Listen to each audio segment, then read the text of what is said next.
On tonight's summary of the Israel-Hamas War, Day 211. Conflicting reports about a hostage deal. Egyptian sources state advances made in negotiations with Hamas, while in turn Israel refuses to send a delegation to Cairo, stating that Hamas is torpedoing the deal. Qatar threatens to close Hamas offices in the country as the U.S. demands that Qatar evict Hamas leadership if a hostage deal is not reached. Ayman Zareb, senior commander of the Palestinian Islamic Jihad's Rafah Division, assassinated by the IDF. Chair of the UN World Food Programme declares that despite the increases in humanitarian aid, the conditions in northern Gaza could be described as famine. Escalations between Hezbollah and the IDF, barrages of rockets and missiles fired from Lebanon to Israel, as the IDF carries out repeated airstrikes and bombardments in Lebanon. Israel reportedly considering a 10-year plan for Gaza, envisioning cooperation with Arab countries and turning Gaza into a hub of prosperity and economic growth by the year 2035. Hello everyone, I am Alon Burstein, visiting assistant professor in the Department of Political Science and Israel Institute fellow at the University of California, Irvine. Here I bring you the latest highlights from the Israel-Hamas War. It is currently the evening of May 4th, 2024 in the United States, the morning of May 5th, 2024 in the Middle East. Starting with the hostage situation, there have been many developments surrounding the hostage negotiations in the last several days, with international pressure on Hamas escalating and contradictory reports regarding advances towards an agreement. On May 3rd, the Wall Street Journal reported that Israel issued an ultimatum to Hamas, stating that either a deal and truce must begin within a week, or the Rafah operation is going to commence. In addition, the Washington Post reported that the United States has instructed Qatar to expel the Hamas leadership from the country if the movement does not accept a truce and a hostage deal. The report states that the U.S. Secretary of State Antony Blinken gave the message to Qatari Prime Minister Mohammed Athani personally, and that Qatar had expected this and had already informed Hamas to start building contingency plans. This was followed up by a report in Reuters on May 4th, quoting Qatari officials stating that Qatar is considering closing Hamas's offices in the country. Amidst all this, and possibly associated with this pressure, a Hamas delegation, headed by Khalil al-Hayya, arrived in Cairo on May 3rd, and over the last 2 days there have been repeated reports in the different Arab media sources that advances are being made in the hostage negotiations. Among others, on May 3rd, the Saudi news site Asharak quoted Egyptian sources stating that the sides have overcome obstacles of the first phase of the deal, adding on May 4th that Israel has agreed to release Marwan Barghouti as part of the negotiations, however that Israel insists that Barghouti be released to the Gaza Strip and not to the West Bank. This has been something that has been a bone of contention in the last rounds of negotiations. Is Israel going to agree to release the quote-unquote heaviest of the Palestinian prisoners? In addition to this, on May 4th, the Saudi Al Hadath news network reported that Hamas has agreed to the terms of releasing 33 hostages, that is the first phase of the deal, and the Palestinian Al-Quds outlet also reported that Hamas has agreed to the first phases of the deal. All the various sources suggested that Hamas has received assurances in one way or another that at the end of the three-phase deal that is supposed to take over 140 days, there will be a complete ceasefire and IDF withdrawal from the Gaza Strip, with the Egyptian outlet Arad stating that Hamas has agreed to show more flexibility with regards to the wording during the first phase after the movement received assurances that when the deal refers to long-term calm, this will be treated as an obligation for a complete ceasefire. In addition to this, on May 3rd, it was reported that the CIA Director William Barnes traveled to Cairo to oversee the negotiations. This unto itself was a big step, not only because Barnes' involvement in previous successful negotiations, but also because one of the sticking points is that Hamas demands international guarantors that will obligate Israel to live up to a ceasefire and a withdrawal from the Gaza Strip. A senior Hamas figure, Hussam Bardan, also stated on May 4th that the movement has asked Turkey and Russia to guarantee the deal as well, because they do not fully trust the United States. Alongside all these seemingly optimistic reports with regards to a hostage deal, later in the day on May 4th there were some more pessimistic reports.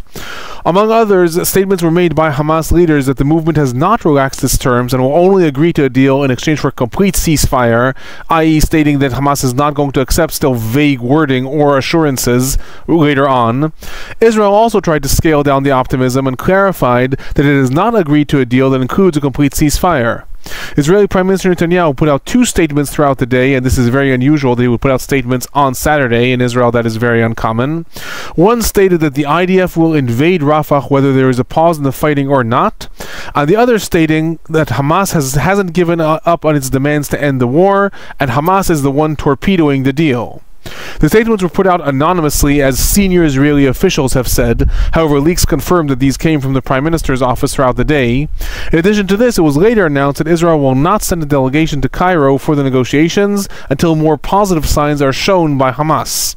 So where things stand right now, in one of the final reports of the day, Al Arabi al-Jadid quoted Egyptian sources, stating that negotiations with the Hamas delegation concluded without definitive results. However, they are going to continue tomorrow.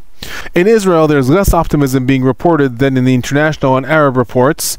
Israel is stating that despite what is being reported, the country has not agreed to a deal that will end the war or lead to complete IDF withdrawal from the Gaza Strip.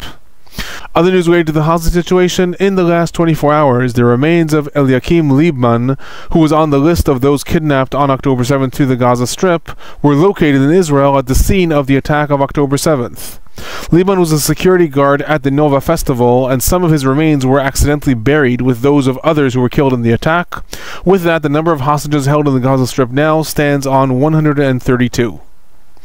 Moving on to the Gaza Strip, there were no reports of rockets or missiles that were fired from the Gaza Strip towards Israel in the last 48 hours. Regarding the fighting in the Gaza Strip, there were airstrikes and bombings that were reported throughout several parts of the Strip. Specifically, on May 3rd, there were repeated airstrikes were reported around Gaza City. In the central parts of the Gaza Strip also, there were substantial bombardments that were reported in the El Bureid refugee camp on that same day, as well as in the areas east of Al Nuseirat refugee camp. In addition, on May 3rd, Al-Qassam claimed mortar attacks against IDF soldiers in the Netzarim corridor in the central parts of the Gaza Strip. And on May 4th, the IDF Navy reportedly carried out several bombing raids in cooperation with ground units in the central parts of the Strip. In the southern parts of the Gaza Strip, Ayman Zaareb, one of the senior commanders of the Palestinian Islamic Jihad's Rafah Division, was assassinated. Zaareb was one of the commanders in charge of organizing cross-border raids into Israel, and reportedly he also personally commanded the Nukhba forces that carried out the attack of October 7th against the Sufa IDF outpost. According to the information that the Israeli Shabak published, Zaareb was also involved in recent days in preparing the Palestinian Islamic Jihad's division for the Rafah battle. According to reports, in the airstrike that assassinated him, 2 more operatives of the Palestinian Islamic Jihad were also killed. In addition to this, in the last 48 hours, there were several bombing raids that were reported in Rafah. One of these was in the Az-Zuhur region. Another one was in the northern parts of the city.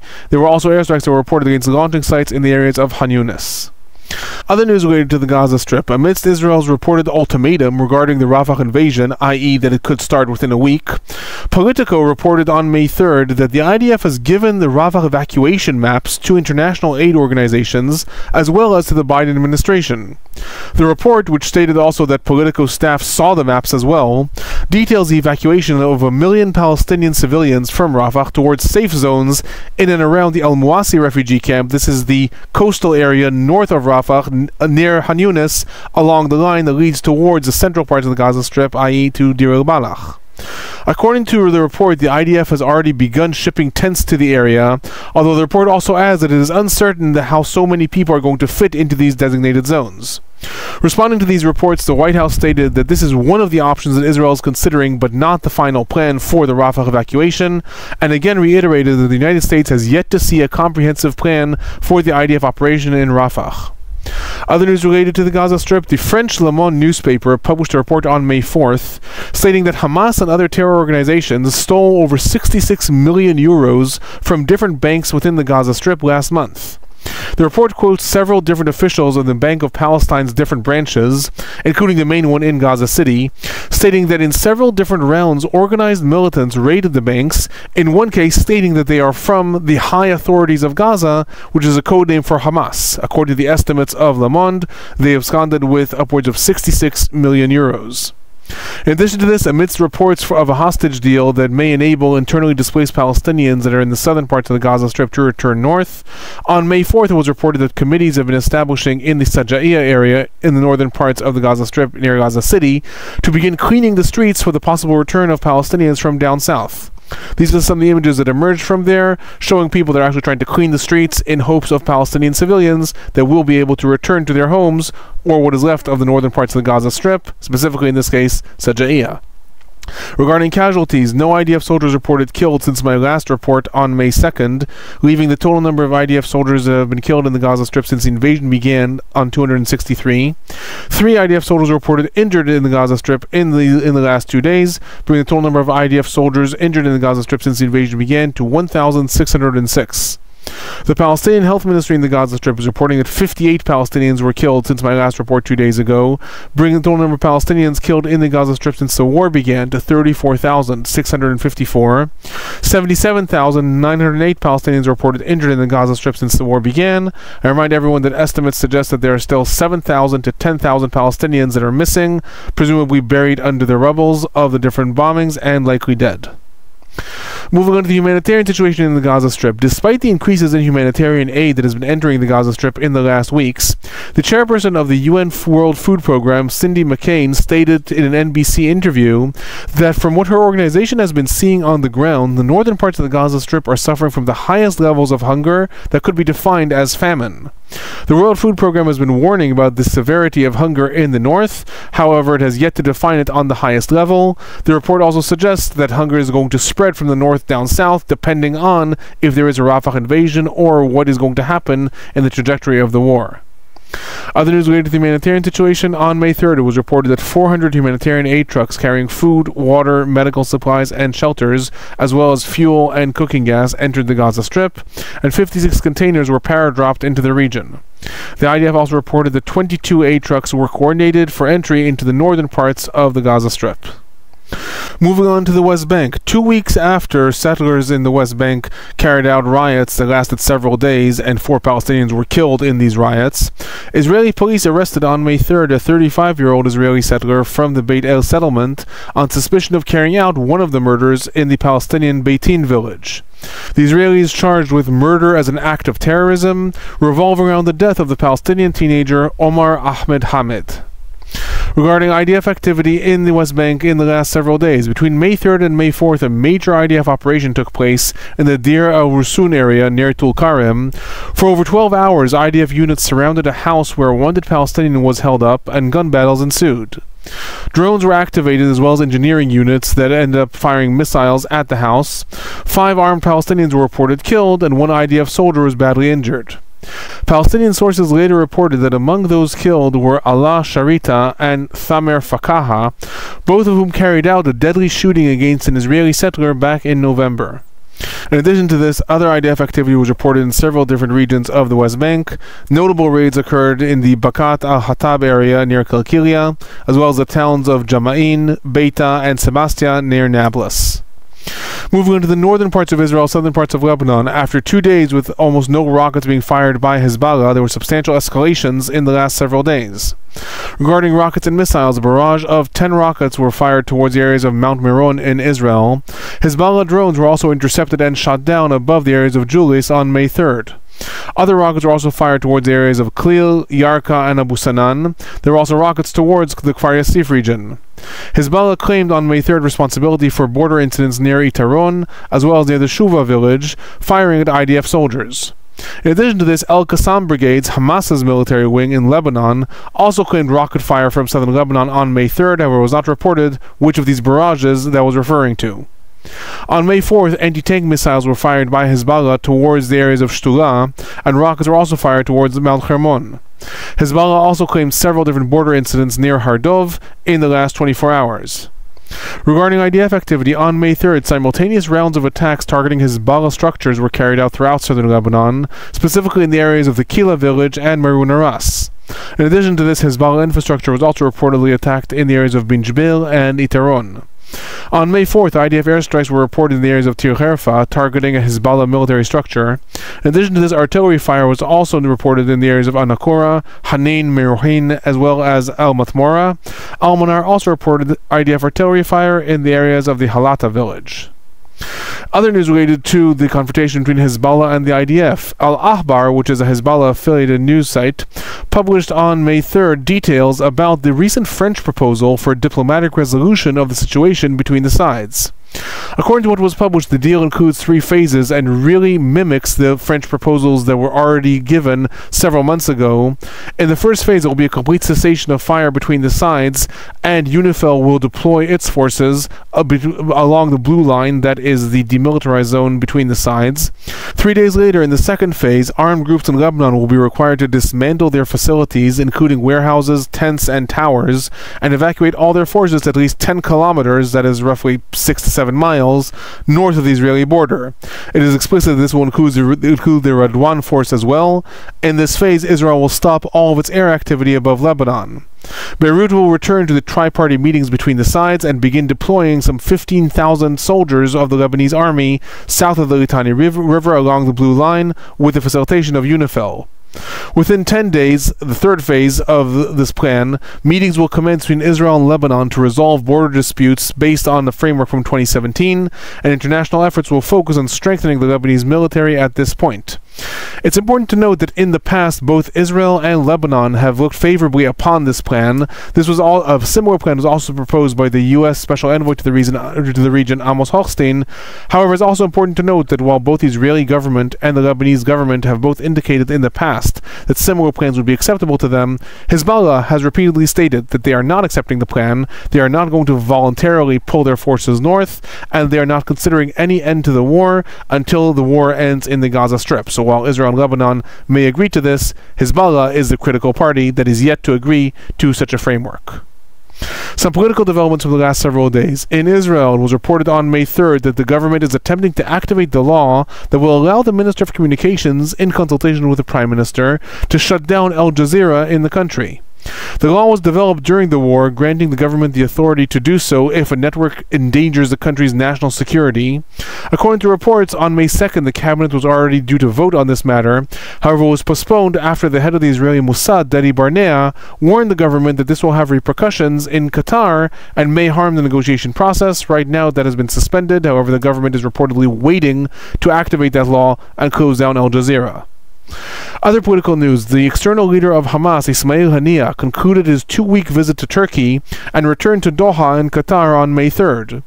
Haniyeh's extended presence in Istanbul was seen in the context that I reported earlier of Qatar coming under U.S. pressure to act to expel Hamas leadership from the country, and it was reported that Haniyeh is negotiating with Turkey about possibly moving the Hamas headquarters to Turkey.